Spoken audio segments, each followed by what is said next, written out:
Hello, chào Vinh, xin chào các bạn. Hôm nay thì cũng gần đến Tết Trung Thu, thì theo yêu cầu mình sẽ chia sẻ cái món bánh Trung Thu nướng với nhân đậu xanh. Nhân thì dẻo, béo, bùi và mình không có cần lò nướng luôn. Các bạn có thể làm ngay tại nhà để đón Tết Trung Thu nha, bảo quản cũng được lâu nữa nè. Bây giờ mời các bạn mình cùng xem. Đầu tiên thì chuẩn bị trước là 500g đường cát vàng để nấu nước đường. Tiếp theo là mình có 500g đường cát trắng nha, thì mình dùng 2 loại luôn cho màu nó đẹp. Thêm muỗng cà phê muối hột, 600g nước hay là 600ml nước, cứ cho hết vô. Các bạn có thể cân cái nồi trước nha, chút nữa mình tính. Ở đây là 2 miếng chanh nè, sẽ nặn vô rồi cái cho hết cái vỏ chanh vô luôn để cho nước đường nó thơm. Các bạn sẽ nấu cho nó sôi lên ha. Khi nước đường nó sôi thì mình cứ để lửa nhỏ từ từ thôi, nấu liu riu vậy đó. Có bọt thì các bạn cứ hớt bọt, và mình không có khuấy nước đường nha, cứ để yên. Chỉ cần hớt nhẹ cái phần bọt ở bên trên hoặc là lắc nghiêng cái nồi để cho nước đường của mình nó không có bị lên bọt li ti, không có cái hiện tượng bị lợi đường, xè bánh của mình nó không có bị chai ha. Rồi để lửa nhỏ, các bạn nấu trong 1 tiếng đồng hồ, cứ nấu riu riu vậy nè, một chút nữa nó sẽ đạt à. Đây là nước đường mà mình để nguội khoảng vài tiếng. Nếu mà cân trước cái nồi các bạn trừ hao ra thì mình chỉ cần khoảng 1,1 kg cho đến 1,2 kg nước đường thành phẩm là đạt nha. Đây là cái cách nhanh nhất. Thì mình thử nước đường cho nó dễ. Sẽ bảo quản ở trong cái hũ sạch. Mình cái dụng cụ phải sạch, phơi nắng cho nó khô ráo, thì các bạn bảo quản cái nước đường này được 1 cho đến 2 năm. Và nước đường sau khi làm xong, các bạn sẽ cất từ 1 cho đến 2 tuần thì mình làm bánh nó mới lên màu đẹp ha. Ở đây là mình chuẩn bị đậu xanh. Với cái phần bánh này thì các bạn chỉ cần dùng 150g, ngâm cho nó nở mềm, rồi cái mình cho vào trong nồi, nấu đến khi nào mà đậu nó cạn, nó khô lại vậy là được. Cho vào trong cối xay thì mình thêm 100g đường, chút xíu muối để xay cùng. Xay xong cho vào trong chảo, các bạn sẽ sên với lửa nhỏ, sên từ từ cho nó sệt lại. Trong lúc sên thì các bạn cho vào 2 muỗng canh bột nếp nha, 2 muỗng canh dầu ăn. Mình sẽ để đường link ở phần mô tả cái cách sên, nhưng chi tiết các bạn xem thêm cho nó dễ hiểu. Phần bột để làm bánh thì mình dùng ở đây 130g bột mì số 8, 90g nước đường. Bên đây là 2 muỗng canh dầu ăn, thêm chút xíu muối nữa nha. Sẽ cho hết phần bột vô 13 muỗng canh lưng là 130g, 2 muỗng canh dầu ăn là khoảng 20g dầu ăn. Nếu mà không có cân thì các bạn lường bằng muỗng. Chút muối. Nước đường thì mình dùng ở đây là 4 muỗng canh nha, là 90g thì cái phần nước đường các bạn cứ cho vô từ từ vậy nè. Rồi ở đây là mình dùng nước tro tàu, nửa muỗng cà phê. Nếu mà không dùng nước tro tàu thì các bạn thay bằng baking soda, mình cũng dùng nửa muỗng cà phê ha. Nước tro tàu và baking soda giúp cho cái vỏ bánh nó mềm và nó có màu đẹp. Trộn theo một chiều vậy nè. Trộn hồi thì mình thấy cái hỗn hợp bột nó sẽ dẻo mịn và nó không có bị khô, mà nó cũng đừng có ẩm quá. Rồi bây giờ sẽ bọc kín lại, mình chờ nửa tiếng cho bột nó nở ra thì mình làm bánh nó mới mềm ngon nha. Đây là cái phần nhân sau khi mà mình chờ cho nó nguội. Bây giờ các bạn sẽ chia ra. Mình sẽ làm 4 bánh cho nên nó chia cái phần nhân này ra làm 4. Cái bánh 150g thì mình dùng ở đây là 100g nhân và 50g bột.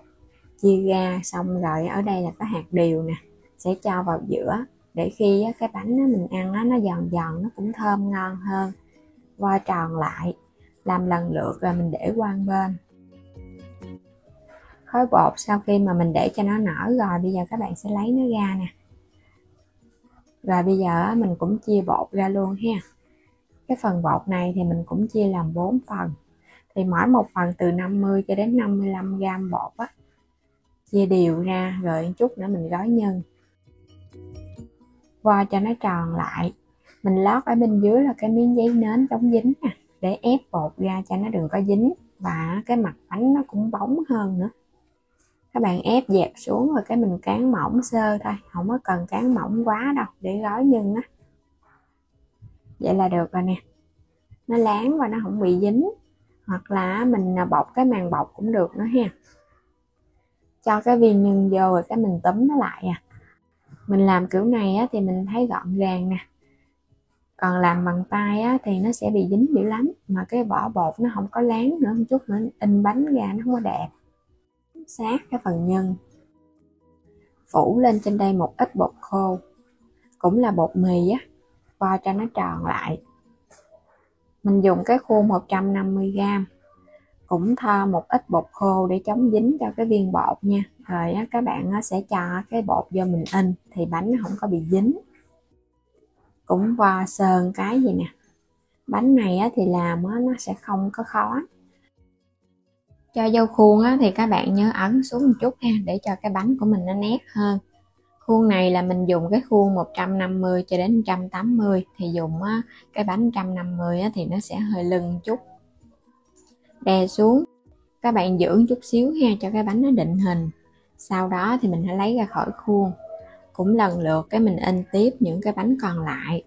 In á, thì nhớ đè giữ chặt một chút. Cái khuôn lò xo này á, thì mình in cũng dễ lắm. Làm xong hết rồi nè, mình sẽ nướng ở trong cái nồi chiên không dầu, không có cần lò nướng, để cho các bạn á, dễ nướng hơn. Ai cũng có thể làm được ngay tại nhà. Ship vô hết luôn.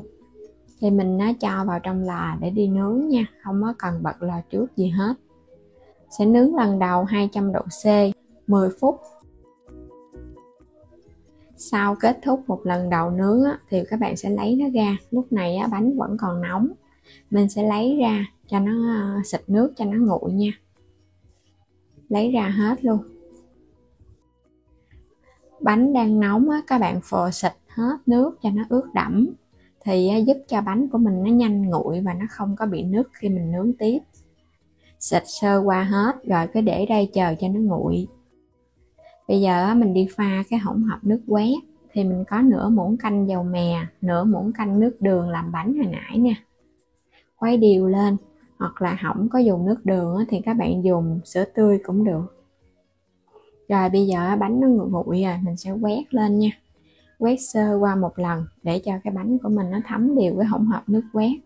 Bánh này á, là mình kết hợp ăn chay luôn, cho nên là không có dùng cái trứng để mình quét lên mặt bánh. Làm cái kiểu này vừa ăn chay mà ăn mặn gì cũng được luôn nha. Quét hết rồi nè, thì mình thấy cái bánh nó cũng bóng hơn nữa. Mình sẽ cho vào trong lò chiên để mình nướng tiếp lần 2. Lần 2 này á, thì các bạn nướng cho cái bánh nó vàng nè. Thì mình sẽ nướng 160 độ C 10 phút nữa. Kết thúc á, thì mình sẽ lấy bánh ra. Bánh lúc này vẫn còn nóng. Các bạn lấy ra thì mình sẽ chờ cho nó nguội nha. Mình để vài tiếng để cho nó nguội hẳn. Cái bánh này á, là mình để được một buổi rồi nè. Bánh trung thu mà muốn ngon, muốn có màu đẹp và lên cái dầu á, thì các bạn để ít nhất 1 cho đến 2 ngày thì bánh nó mới lên dầu đẹp. Bánh mềm ngon nè. Bây giờ mình sẽ cắt bánh ra cho các bạn xem ở bên trong nha. Đối với cái nhân đậu xanh á, thì bánh nó nhanh mềm hơn so với cái nhân thập cẩm. Vì ở trong nhân đậu xanh nó có đường nè, kết hợp với dầu nữa. Khi mà nó ra cái dầu nó thấm vào trong bột á, thì bột của mình nó sẽ mềm ngon. Nhân dẻo mềm thơm phức luôn. Có hạt điều ở giữa nhìn cũng bắt mắt nè. Mình làm với nước tro tàu á, thì mình thấy á, cái bánh nó lên cái màu đẹp hơn so với mình làm baking soda. Nhưng mà baking soda thì các bạn có thể thay thế cũng không sao nha. Bánh sau khi mà làm xong, chờ cho nó nguội thì mình sẽ cho vào trong hộp có cái gói hút ẩm để bảo quản. Bánh này thì các bạn bảo quản nhiệt độ ở bên ngoài mình sên nhân cho kỹ thì mình sẽ để được 2 tuần. Nếu mà mình để tủ lạnh thì được 1 tháng. Phần nhân rất là dẻo luôn nè, dẻo thơm phức à. Bột thì lên màu đẹp. Mình để chưa được 1 ngày mới có 1 buổi thôi, mà các bạn để qua 2 ngày là cái bánh của mình lên màu cực kỳ đẹp luôn, và có cái độ bóng ngon nữa đó. Bánh trung thu một món bánh đơn giản, không có cần lò nướng, ai ai cũng có thể làm thành công ngay tại nhà. Thì mình chúc các bạn ngon miệng với món bánh trung thu bánh nướng này nha. Đừng quên đăng ký kênh, cập nhật các video mỗi ngày, xem kênh hoàn toàn miễn phí ủng hộ mình. Xin chào tạm biệt và hẹn gặp lại các bạn ở những video tiếp theo.